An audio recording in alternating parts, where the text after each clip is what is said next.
Dear friends and members of the KITION Planetarium Observatory, thank you one more time for joining our online science cafe. Tonight we have two parts in this session. The first part is going to be related to the Perseids Meteor showers and our events. And the second part, we have a very special guest, our own girl here, our paleontologist, Stavroulla, Vassiliou. She is a PhD candidate now, and we'll talk about her very soon. Thank you all for joining, and don't forget that all our recorded meetings are posted on our YouTube channel. So we'll start. So we have an important event coming very soon. Actually, it has already started, and we are ready to observe it. Now, of course, everybody knows about it. It's the Perseids Meteor Shower 2024, and me as the national coordinator for Cyprus and the national point of contact for IMO, for fireballs, I'm always ready to help and support people, especially those who want to participate in research and they want to report a fireball. Last night we had a fireball actually at approximately just a little bit after 11. Some people reported 11:02. Then we have some videos. We are looking at them, and we're going to send the report to IMO to check it. So Perseids. Perseids is a meteor shower, and as we know, meteor showers they come from the dust trail of comets, the periodic comets. Periodic comets, why? Because they go around the sun every certain period of time. In this case, the period for this comet, the comet 109P Swift-Tuttle, is 133 years approximately. And we are going to reach the maximum in August 12 at Cyprus time, 4 to 7 o'clock in the day, which means that we will not have visibility of the peak, of the estimated peak, which is supposed to be at the zenith hour rate 100 meters per hour. Now, these are really fast meteors. They reach the velocity of 59 kilometers per second, but we will have a little bit of obstruction this year because of the moon. The moon will reach the first quarter. So at the previous day will be 44% illuminated, and at the time of the peak will be 50% illuminated for those who are going to be observing at the peak. For us, a little bit more the next day. But since we'll have this occasion, then it's best to observe it a couple of days earlier and a couple of days later, and hopefully we're going to get the second peak or another couple of peaks like we had in 2021. So when we talk about meteor showers, we talk about meteor showers which they have a name that they get from the place that they appear to rise from, to come from, where we call this place the radiant. And if the radiant is on a certain constellation, then the meteor showers receive the name of the constellation. In this case, in August, we have the Perseids meteor showers because the radiant is in Perseus constellation. So here we have a chart where we see the movement of the radiant in the sky. So we see the certain constellations, and we see a line, continuous line, and with some vertical lines denoting the dates. On the right side, we have July the 15th, just a little bit before they appear. And officially, they are recorded between 17th of July and 24th or 27th of August. This year, the meteor shower is set to last, is expected to last until the 1st of September. This was written at least on the International Meteor Organization calendar. So we see that the Meridian is moving up in the sky as the time passes. Now, this is a picture we took with the camera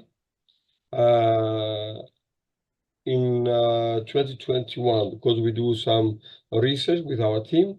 We do some visual research of the meteors and also some photographic research. And we also have a camera in cooperation with Yannis Hadjiannis in Sodira. And he represents ourselves, the KITION Planetarium Observatory. He's our member. And we record also the fireballs and the meteors. But last night, unfortunately, we had a power cut disconnection and he didn't capture the fireball that was recorded last night. But we have some videos from other friends. Now, on this picture, we have pointed the camera to the north, to the Polaris. This actually was captured with Huawei P30 Pro. Okay. And of course, you see some trace from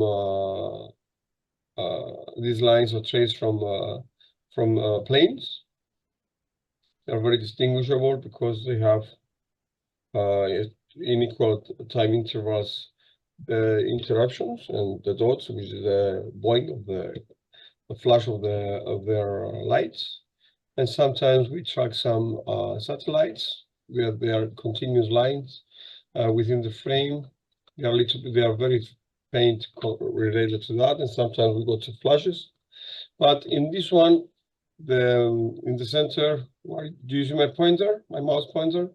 That's Polaris, and we have the rotation of the Earth framed on with the by recording the star trails. And here we have many meteors. Can you spot them? Let's try. 1 here, 2,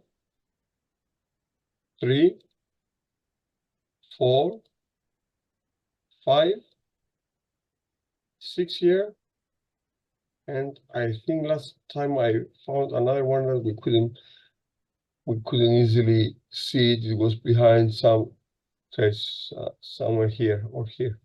Anyway, so that's how we capture them. We have a certain amount of time, the camera, we capture every 15 minutes, every hour, and we submit these reports to the International Meteor Organization. Now, we also have what we call the zenith hour rate. This means that when the radiant is at the zenith, at peak, and the limited magnitude of the visible limited magnitude of the stars, which can be considered with the eye, is 6.5 magnitude, the apparent magnitude. We have recordings, the maximum recordings that we recorded about for 50 to 75 spectators, they reach that number of meteors. So dark sky to observe them, of course. And we see here that although the peak was earlier, we have recorded a second peak here and also previously another 2 peaks before and after. That was not expected. Now for Cyprus, thank God, in the last years, we have promoted research, and we also see that this is the map of the International Meteor Organization, imo.net, where we have some spectators and we send them the link to record their observations. And this is my profile. It says here the national point of contact as well, and you can create your own profile, you can subscribe, and you can submit your observations. We will have some observations, and I will explain to you. You take some visual observations. This is what they call what we do. The start time, 15 minutes intervals, 5 minutes break, and so on. And we record different types of showers that they are expected in the visual range of our naked eyes. So join us. We'll bring with you the chaise longue and join our team. Now, for the public, we'll host 2 events. This is the event that we host for 17 years now on the beach by the Sofstadis Beach at the Kitesurfing Club. This year it will take place on Sunday the 11th at 8 o'clock local time. And we will have telescopes there for fundraising for our organization. And people could observe Saturn, Moon, double star Pireo. Of course, we're going to do a laser guided tour of the night sky, and we'll show the Milky Way and the constellations. And we'll also spot afterwards with outlight the meteor shower. Of course, there's going to be a program, first in Greek, then in English, and then in Russian language, as we do all the time. We're going to explain more things about and details about the meteor shower, and we are going to do the tour of the night sky with the laser pointer, showing the constellations and some very nice bright stars and planets.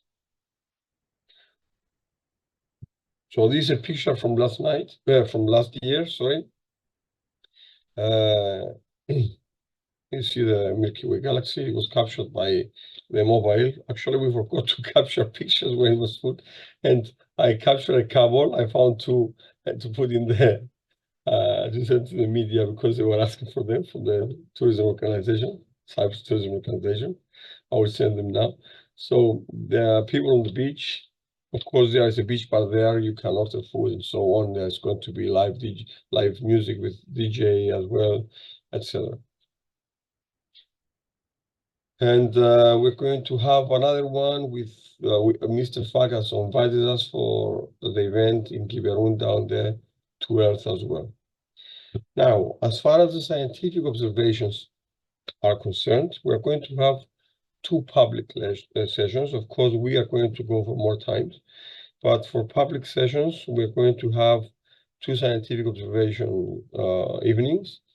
The first one is going to be on Saturday, August the 10th, and the second one will be on Tuesday, August the 13th. So we're going to have a wide span of observations for the whole week, from the 10th to 13th.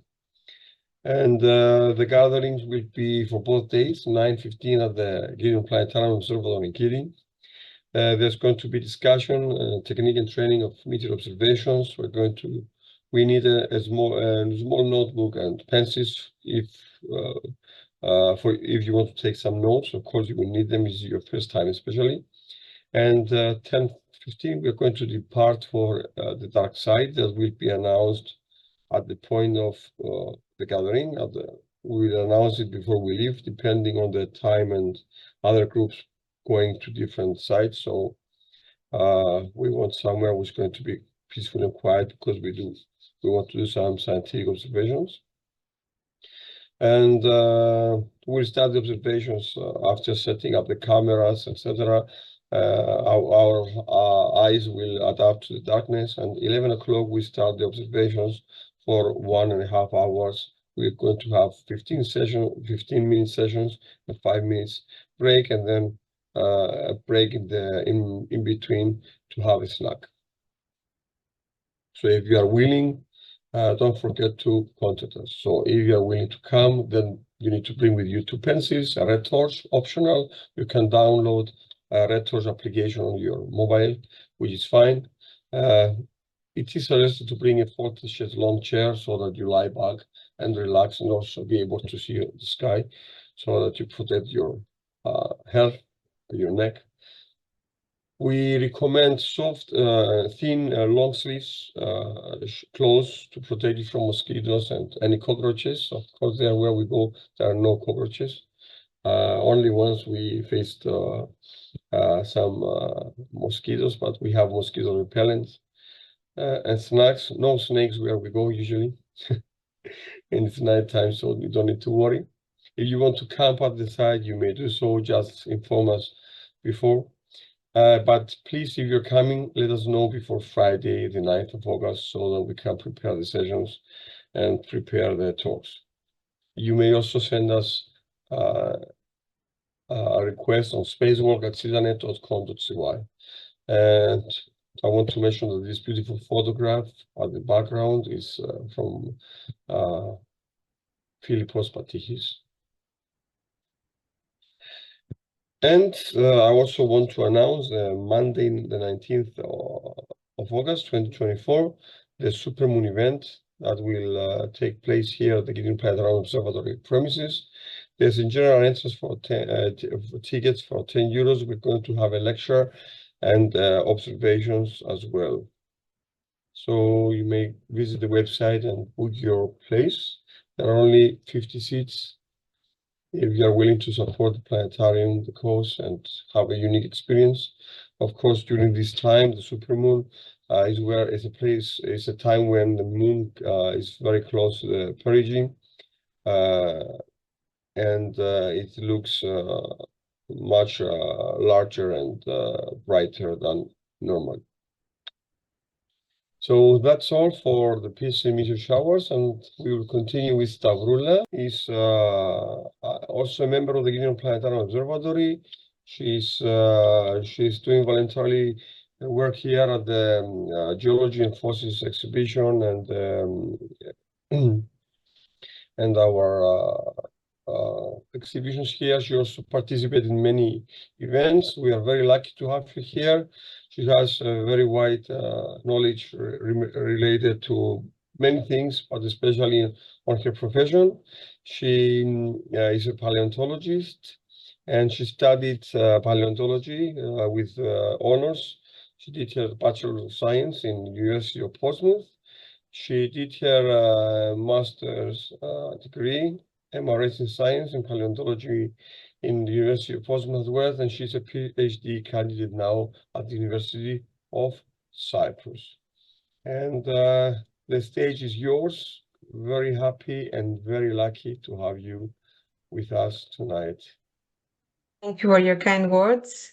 I do feel lucky to be a part of your team as well. So good evening from me as well, everyone, and thank you for coming to my presentation. So tonight we are going to discuss about the natural history of Cyprus, the geology and paleontology related to the island of Cyprus. But first of all, let's start with some definitions. So what is geology? Geologists study how the Earth has evolved over time, including the formation of mountains, earthquakes, volcanoes, and the distribution of natural resources. Some key aspects of geology are mineralogy and petrology, structural geology, sedimentology and stratigraphy, paleontology, which we're going to discuss more extensively later, geophysics and geochemistry, and environmental geology and planetary geology, which is a topic that is more related to the main topic of the observatory. But what is paleontology? Well, paleontology is the scientific study of the history of life on Earth, from dinosaurs to prehistoric plants, mammals, fish, insects, fungi, and even microbes. But why is it important to study paleontology? Well, paleontology provides crucial insights into the evolutionary history of life, climate changes, and the geological processes that shaped our planet. By studying fossils, paleontologists can reconstruct past environments, track changes in biodiversity, and understand how past climates influenced life on Earth. So why is geology important for Cyprus and Cyprus for geology? Let's start with why it's important to study geology in Cyprus. Well, geology can provide governments with valuable information for the country's economy, such as the natural resources. Cyprus especially has significant mineral resources such as copper, asbestos, chromite, and magnesite, which have historically been important for the island's economy. Seismic activity As you can see on the picture on the right-hand side, Cyprus is located in the middle of the three tectonic plates, the Arabian, Eurasian, and Anatolian plates, and it is a tectonically active region, making it prone to earthquakes. Last but not least, water resources. Geology is a key to managing the water resources on the island, particularly in understanding groundwater reserves.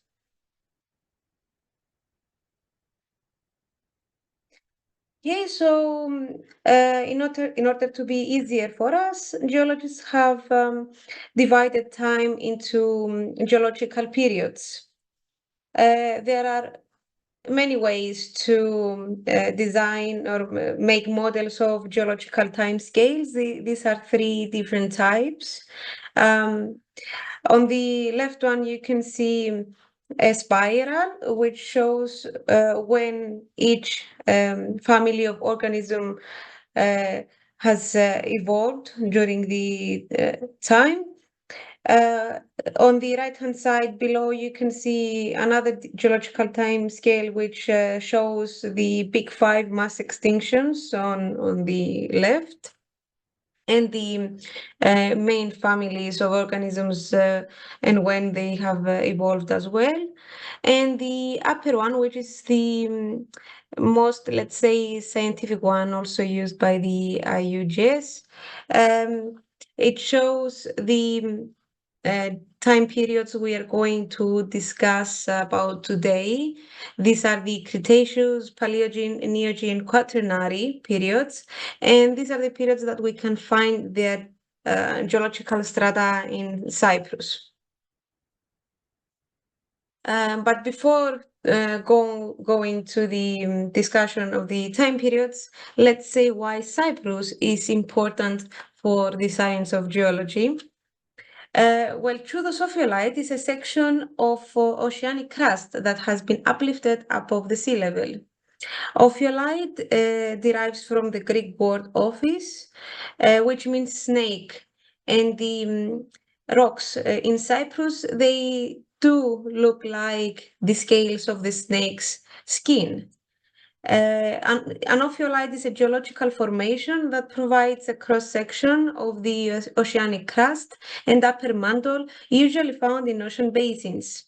Well, for geologists to study the oceanic crust, it means that they have found a submarine strong enough to go down to the abyss and it can hold the hydraulic pressure, and also has the equipment to drill another 4 kilometers below that.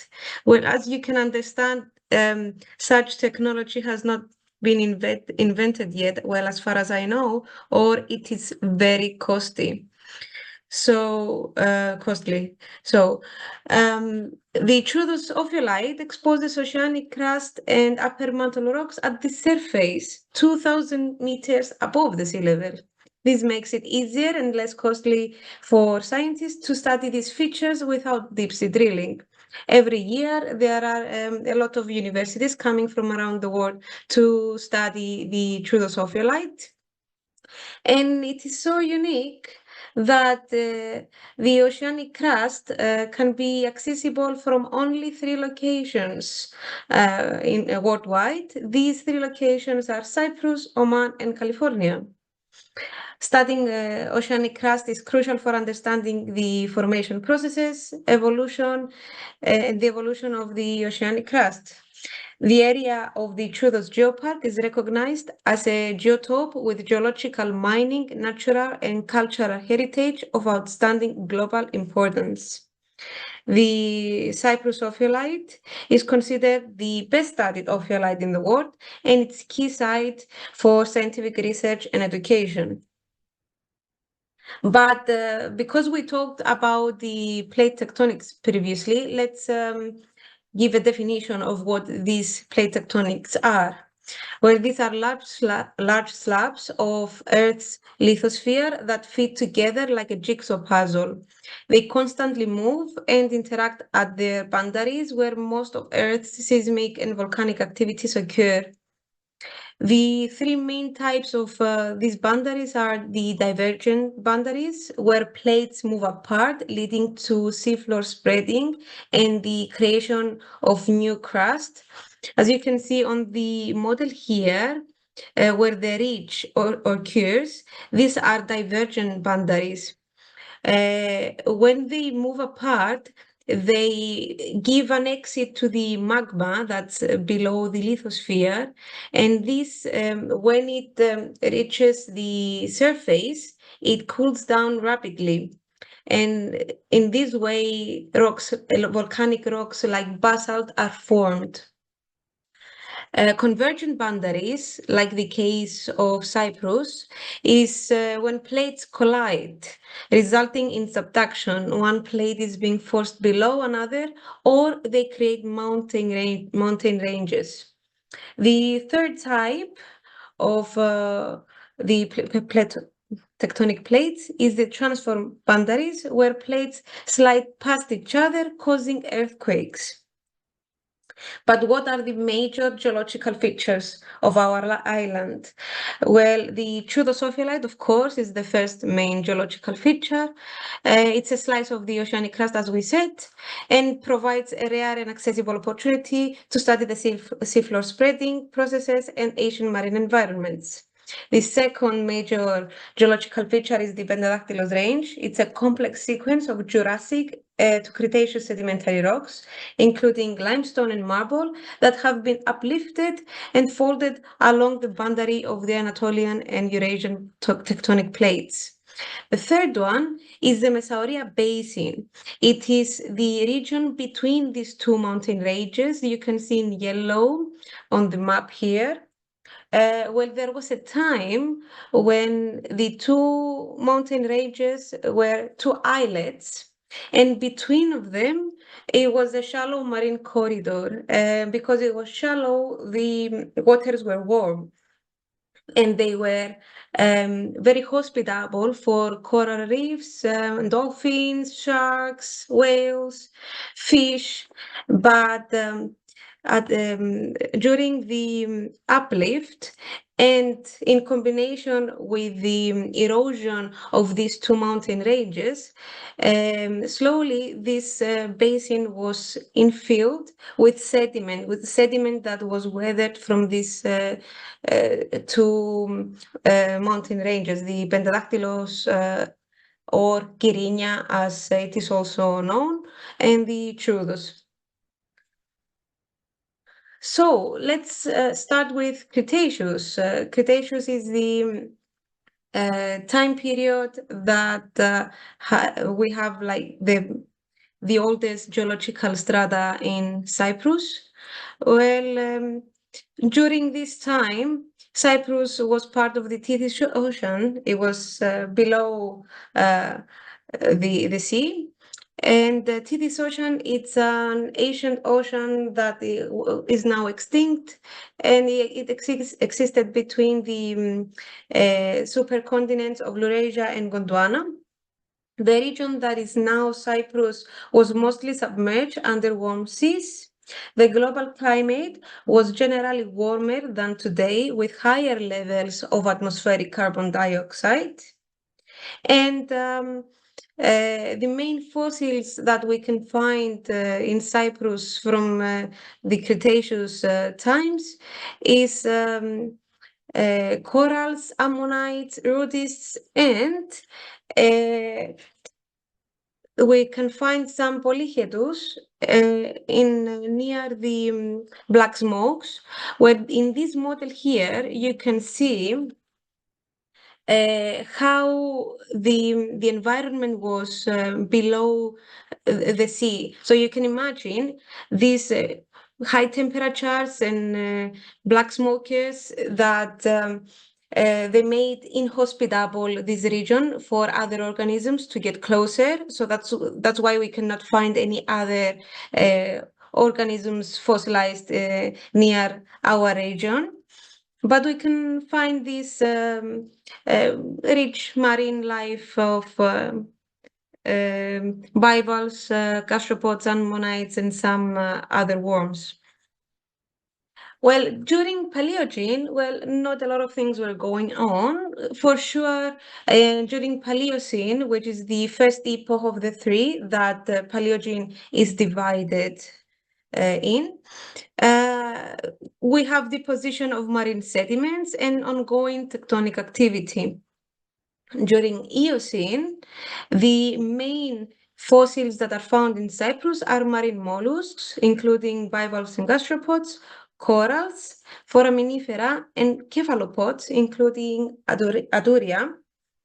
And the third and last epoch of Paleogene period is Oligocene, and the main Oligocene fossils that we can find in Cyprus are marine mollusks, fish, and sea urchins from the Bachna Formation, that is around 22 million years ago, cephalopods, nautiloids, and plant remains from several sites.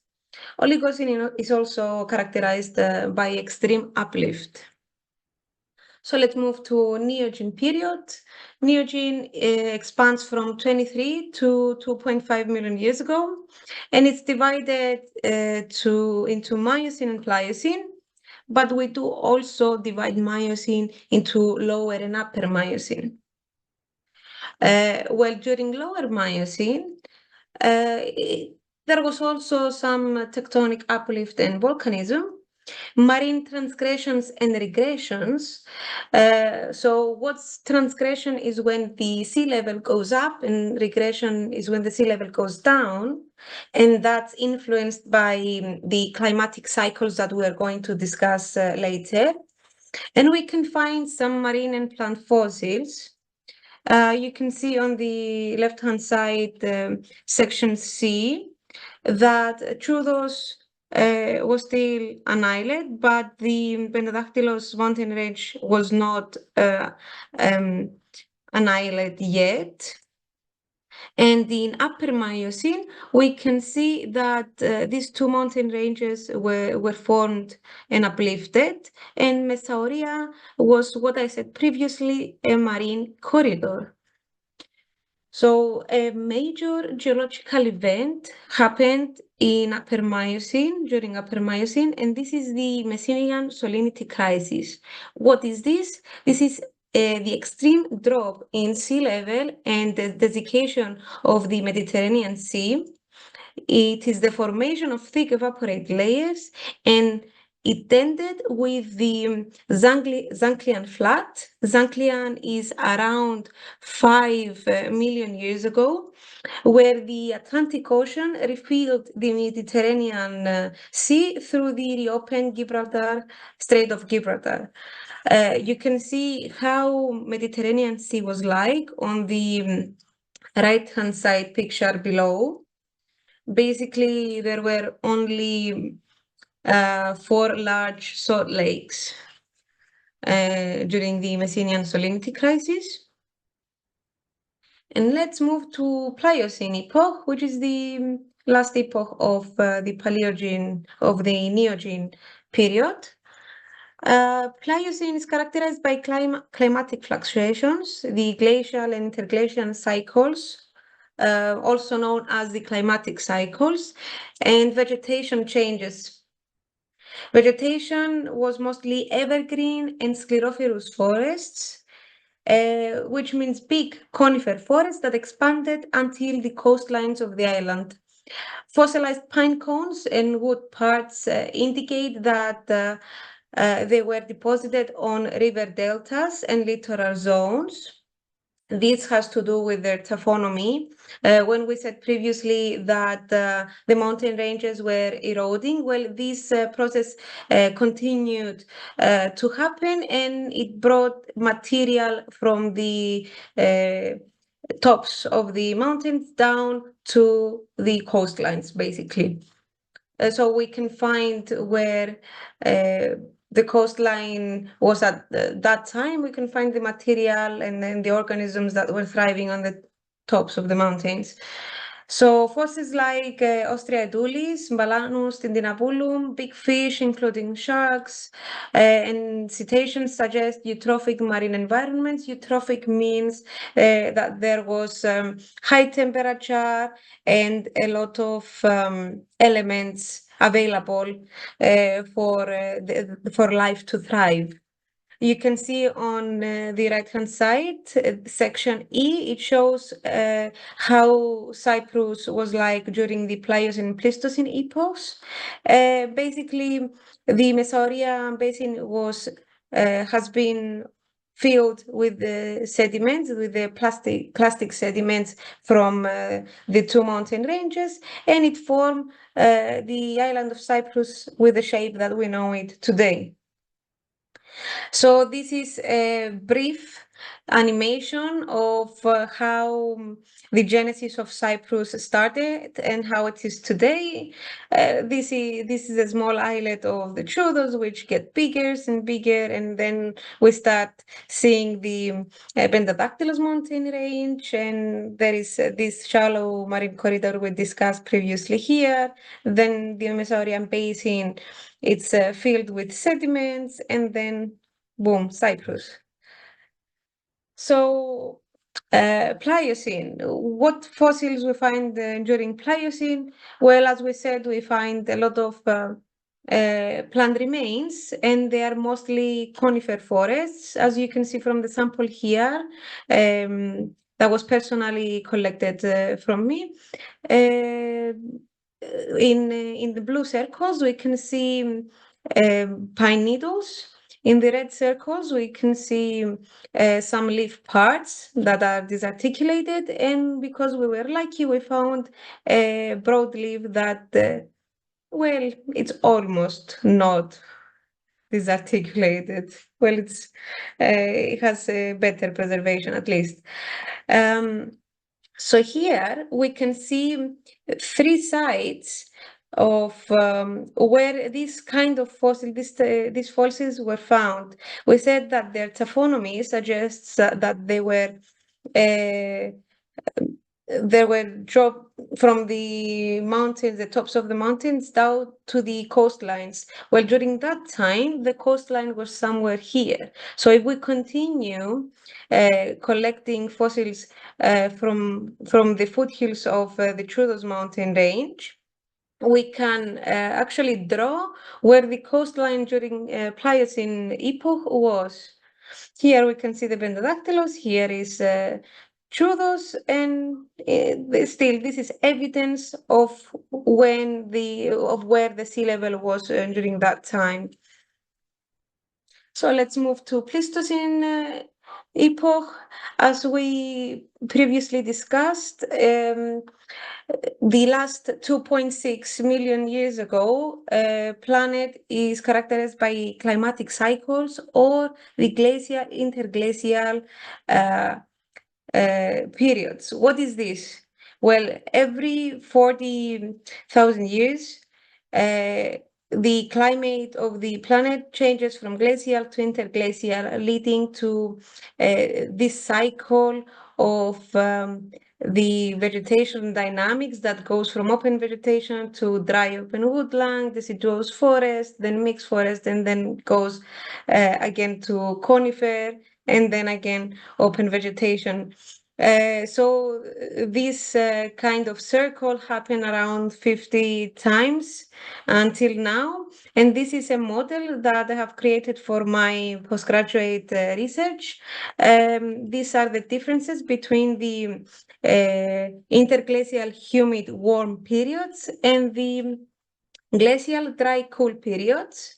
There are a few main characteristics of these periods where when we have an interglacial period, we have eutrophic environments, we have mixed forests, life of bivalves and gastropods was thriving, and we have bigger, stronger rivers and a higher sea level. During the glacial periods, we have regression, which means lower sea level, because water is going in solid form in the ice caps. And we have mostly conifer forests that they can thrive in extreme conditions because we have dry and cool conditions at the same time. And of course, we have we have less liquid water, which means we don't have so strong and big rivers.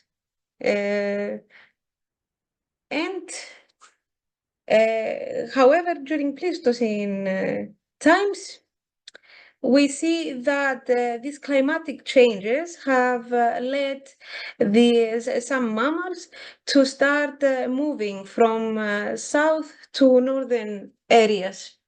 Well, that was the reason some of our prehistoric Cyprus mammals have ended up on our island. Well, the Pleistocene Cyprus mammals are bats, genetta, Hippopotamus minor, and two species of Paleoloxodon, which is the Paleoloxodon cypriotis and Paleoloxodon xylophagu. The Paleoloxodon xylophagu is the older and bigger species, and cypriotis is newer and smaller one. Basically, these mammals went through dwarfism. This is the island biology, which is caused by the limited food resources and the absence of predators. But these are not only the adaptations these mammals went through. Specifically, hippopotamus has adapted to have legs to walk, in more tougher and cliffed areas with more rocks, when we usually see hippopotamuses to be in lakes and rivers. Well, the Cypriot hippo was better adapted in walking outside more. Its size from the sides became a little more in the center, and the skulls and the jaws show that these animals were adapted to eat more tough food.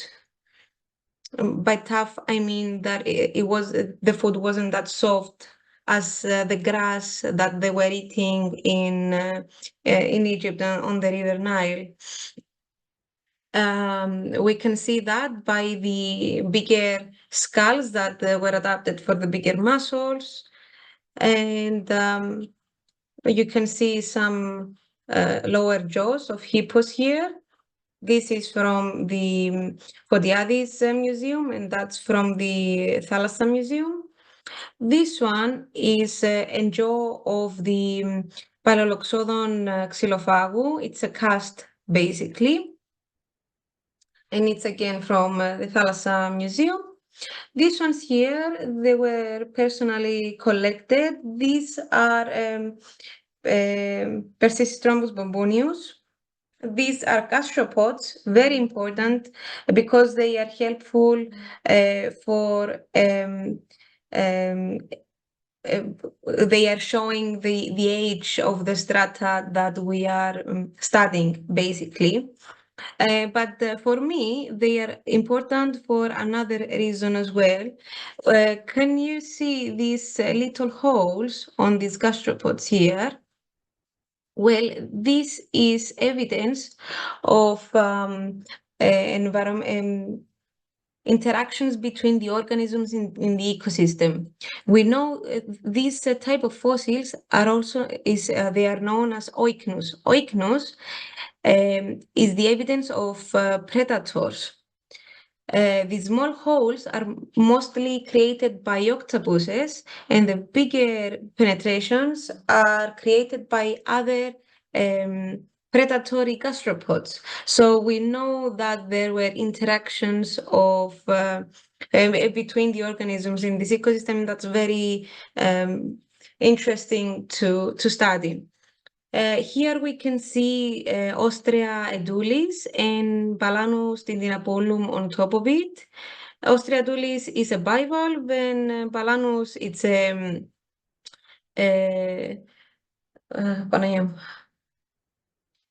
it's a crustacean. These are from the Kakaristra Canyon. They indicate warm, shallow, semi-hyaline waters. And basically during Pleistocene, in the area of Kakaristra, there was an estuary, basically. That's why it was a semi-hyaline water as well. However, these Pleistocene mammals that we discussed earlier, they seem to go extinct around 12,000 years ago. And at the same time, we see the Pleistocene megafauna going extinct in the rest continental Europe. Well, we do have some assumptions for that because the extinction of megafauna was a big event. And what the reason seems to be is that during this interglacial period that we are today, because before the last glacial maximum was 24,000 years ago. So from then we started being in the interglacial period.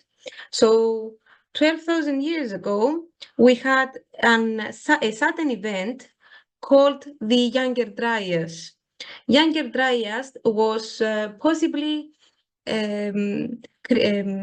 caused by an asteroid. So an asteroid caused a sudden drop in the temperature and climatic changes, and that is why this Pleistocene megafauna went extinct, because it was very sudden and it disrupted their climates and environments very rapidly, and they couldn't adapt so fast. After that, around 11,000 years ago, we start having evidence of humans on the island. And that's why, maybe that's why humans started moving to other places as well. The Younger Dryas must have caused the movements of the humans around the area. Well, humans, they started moving into more southern areas in a search for warmer places. And after the 12,000 years ago, I guess archaeology starts, so this is where we end. Thank you for listening. This is Grandpa Phanurios hippopotamus, the Cyprus hippopotamus, telling the story to his granddaughter of how they ended up in Cyprus. This is a very nice drawing from Alexandros. To give the credit to Alexandros, he's here. So yeah, thank you. Excellent presentation, very inclusive. And you covered, I guess, everything. Yes, not everything. Okay, this is enough information for first contact. One question. Now, Phanurius minor and Phanurius cypriotis, we are talking about the same thing, isn't it? With the last research of the study of Loukas Nicolaou, now we know, because he did a DNA test, the Cyprus dwarf hippo, it is now called Hippopotamus minor, because it has been proved that it's a direct descendant of the Hippopotamus amphibius in Egypt. Mm-hmm. So the official name now it's Hippopotamus minor. Yeah, Loxodon cypriotis, it was the elephant, by the way. I'm talking about, I found the classification in the Natural History Museum of London of the dwarf hippo Cyprus Phanurius cypriotis. That's what I asked. Because Baden and Sonder write a paper about these animals and called it Phanurius because they thought that there is a different genus.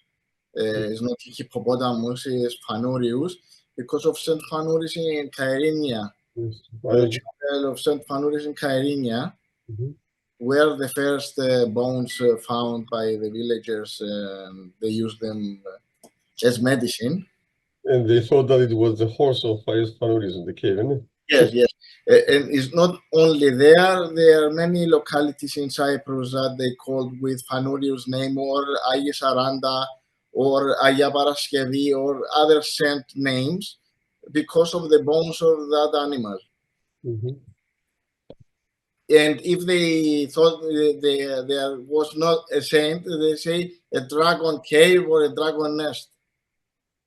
Yes. Happening in Krakow. It's an interesting cultural insight. Yeah. Any question from Romania? No, just for me. Thank you, Stavroulla, and congratulations for a wonderful presentation. Thank you. For me, Cyprus always was an island, even billions years ago. Yes, it was always an island because it's an oceanic island.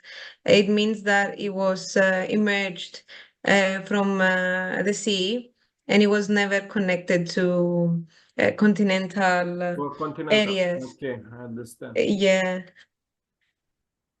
The only case is during the Messinian salinity crisis, but that was because of the sea level dropping like about 1,000 meters down, and creating these thick evaporites that we can find in areas like Sicily.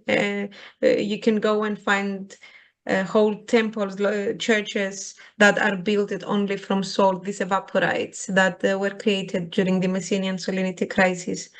But that still, it doesn't mean that it was continentally connected. It was just because of the drop in sea level. Okay, thank you very much.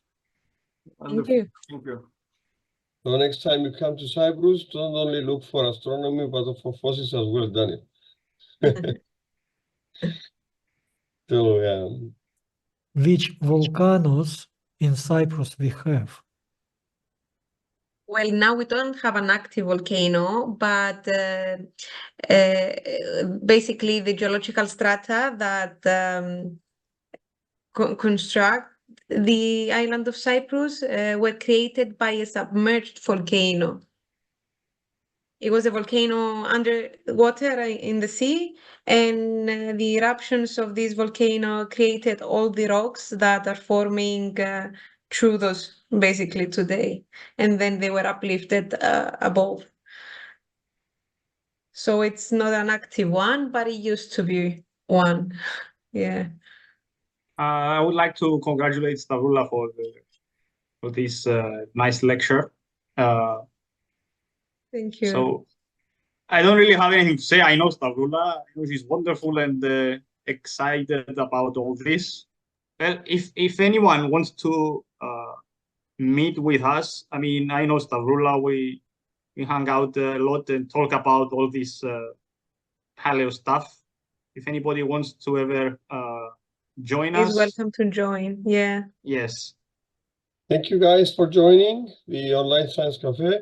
Next Online Science Cafe will be held on Tuesday, the 27th of August. And of course, every last Tuesday of every month with a special guest. Any one of you who is interested in giving a lecture, please don't hesitate to contact us. My telephone number is in the chat and the email as well. You can find us everywhere. We cannot hide anymore. So please feel free to contact us. Thank you very much. Thank you, George.